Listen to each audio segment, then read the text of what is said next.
한국인은 지방도 그렇지만 단백질 섭취가 부족한 사람들이 굉장히 많아요. 특히 이제 50대, 60대 이상의 분들은 어릴 때 고기를 막 즐겨 먹지 않았기 때문에 고기 조금 먹으면은 좀 느끼하다고 하고 김치 찾고 하는 분들 많아요. 제 아내 같은 경우도 고기 조금만 먹으면은 아이고 느끼하다 그러고, 우리 장모님이나 저 후포리에 있는 어르신들도 고기 많이 못 먹어요. 또 웬만한 고기는 뭐 눌레가 난다고 해가지고 잘 안 먹기도 하고요. 그래서 실제 나이 드신 분들에 있어서는 단백질 섭취가 부족한 경우가 30, 40%나 된다고 해요. 근데 이 단백질은 사실은 안 먹으면은 좀 문제가 돼요.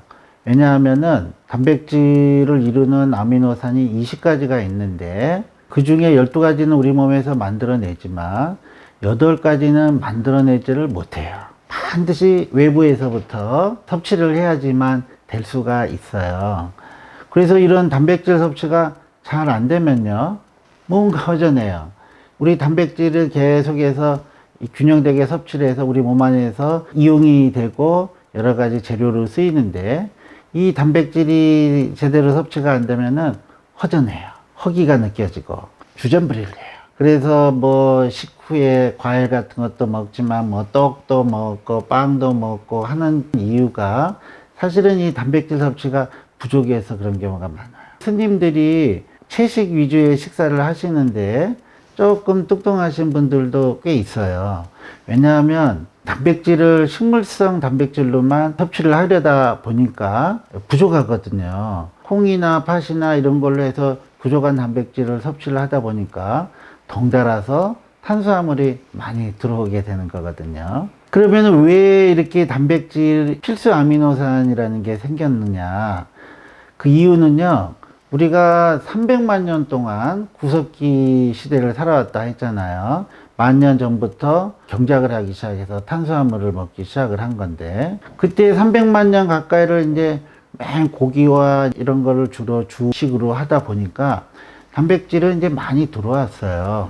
그러다 보니까 계속해서 단백질을 먹다 보니까 만들어낼 필요가 없는 거예요, 사실은. 20가지 아미노산 중에서 한 12개는 만들어냈지만 한 8가지는 만드는 능력이 퇴화돼 버렸어요. 왜냐하면 계속 섭취를 하니까 굳이 우리 몸 안에서 힘들게 이 아미노산을 다 만들 필요가 없었거든요. 계속 흡수가 됐기 때문에. 그래서 우리가 만들어내지 못하는 이 아미노산이 8개나 있어요. 이 필수 아미노산이. 그래서 얘는 반드시 섭취를 해줘야 되는데 이게 안 들어오면 더 살이 찌게 돼 있는 거예요. 왜냐하면 허기가 지니까 더 많이 먹게 되는 거거든요. 제가 아는 이제 모 부장님 있어요. 제가 얘기하는 분들은 다 가곡의 인물입니다. 이분은 이제 40대 중반이신데 좀 뚱뚱해요. 젊을 때는 그렇게 뚱뚱한 편은 아니었는데, 역시 이제 직장 생활 뭐 한 15년 차 이상 되다 보니까 스트레스도 많고 운동도 못 하게 되고 해서 체중이 매년 불어가지고 키 한 1m 70인데 한 80kg 넘어가요. 배도 좀 나왔고요. 그래서 이분은 언제부턴가 하여튼 마음속에는 뱃살도 빼고 살도 좀 빼야 되겠다는 생각을 계속 갖고 있어요. 우리 한국 사람들의 많은 경우가 살쪘다 하면은 무조건 내가 이 고기 때문에 찌지 않았는가 이렇게 생각을 해서 육류 섭취를 좀 꺼리게 되죠. 그래서 이분도 집에서 식단은 아침은 챙겨 드시는데 역시 간단하게 이제 밥이나 국, 빵 조금 샐러드해서 드시고 나오고요. 점심 때도 뭐 아주 무겁게 먹지 않아요. 뭐 국수나 간단하게 설렁탕이다 이렇게 좀 드셔요. 설렁탕이라는 거는 육수지만은 사실은 단백질은 그렇게 많지는 않아요. 근데 이제 이분이 어느 순간부터는 고기가 문제다 생각을 해서 고깃집을 자꾸 피하고 이제 먹으려고 노력을 좀 하시고요. 물론 집에 와서도 와이프가 남편이 살이 쪘으니까 그 다이어트 식단 해가지고 고기는 잘 안 줘요. 그런데도 불구하고 체중은 잘 빠지지는 않아요. 오히려 자꾸 좀 피곤하고 그러다가 어느 순간인가 보니까 혈압도 생겼대요. 그래서 이제 병원에서 또 혈압약도 먹어요. 그러다 보니까 고기를 더 멀리 하게 됐어요, 이분이. 근데 이렇게 고기를 더 멀리 하다 보니까 막 속도 쓰려요. 기운은 더 없어요. 그리고 뭐 체중은 또 빠지지도 않아요. 운동하려고 그래도 막 피곤해요. 자, 이분 같은 경우에는 왜 그랬느냐. 단백질 섭취를 이제 워낙 줄이다 보니까 사실 살찐 거는 탄수화물 때문에 이분도 찐 거거든요.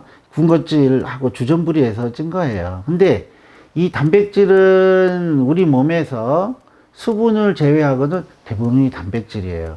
우리 몸의 근골격계라든가 뭐 심장, 뭐 여러 가지 내장기관, 호르몬을 만들고 면역세포를 만들고 우리 손톱, 뭐 머리카락 이런 거 다 단백질이에요. 단백질이 꾸준히 많이 필요하거든요. 단백질의 가장 큰 문제는 뭐냐면요. 우리 몸에 저장을 하지 않아요. 필요한 만큼 만들어서 쓰고 나서의 여부는 다 배출을 해요. 분해해서. 또 흡수도 필요한 만큼만 흡수를 해요. 아마 이런 것도 우리 구석기 시대 때 계속해서 단백질을 먹다 보니까 아마 저장의 필요성을 못 느꼈는지도 몰라요. 특히나 우리 위장 점막이 9m나 돼요. 우리나라의 위장은. 위부터 해가지고 대장, 소장. 그게 다 점막인데 이 점막이 하루에 4분의 1씩 떨어져요. 그걸 우리가 계속 또 만들어내야 되는데 그것도 다 단백질이에요. 매일마다 조금씩 보충이 잘 안 되면은 속도 쓰려요. 또 소화도 잘 안 돼요. 위장장애도 오게 돼요. 그래서 우리가 단백질은 필요한 만큼을 꾸준하게 섭취를 해줘야지만 몸이 제대로 기능을 하고 소화도 잘 되고 또 여분의 군것질을 안 하기 때문에 건강한 몸을 유지하고 오히려 살찌는 것을 막아줘요. 그렇다고 해서 모든 식사를 단백질로만 할 필요는 없다 했죠. 적정량, 특히 우리가 몸무게 1kg당 1g 정도의 단백질을 섭취하는 걸 권장을 하거든요. 몸무게가 65kg다 하면 65g 정도의 단백질을 꾸준히 섭취를 하시는 게 건강에도 좋고 체중, 비만 관리에도 굉장히 중요해요. 그래서 역시 단백질도 과유불급이다 해서 너무 많이 먹을 필요는 없지만 필요량은 반드시 섭취를 해줘야지만 체중 빼는데 중요해요. 우리가 체중을 뺄 때는 전체적인 칼로리는 줄이지만 역시 균형된 식단에 필요한 양의 단백질이 들어와야지만 실패하지 않고 꾸준히 다이어트를 이어나갈 수가 있어요. 우리가 필요한 양의 단백질이 이 기준량 이하로 들어오면 다이어트는 100% 실패하게 되어 있습니다. 왜냐하면 우리 몸에 제대로 작동이 안 되기 때문에 엄청난 배고픔과 식욕을 자극을 시키거든요.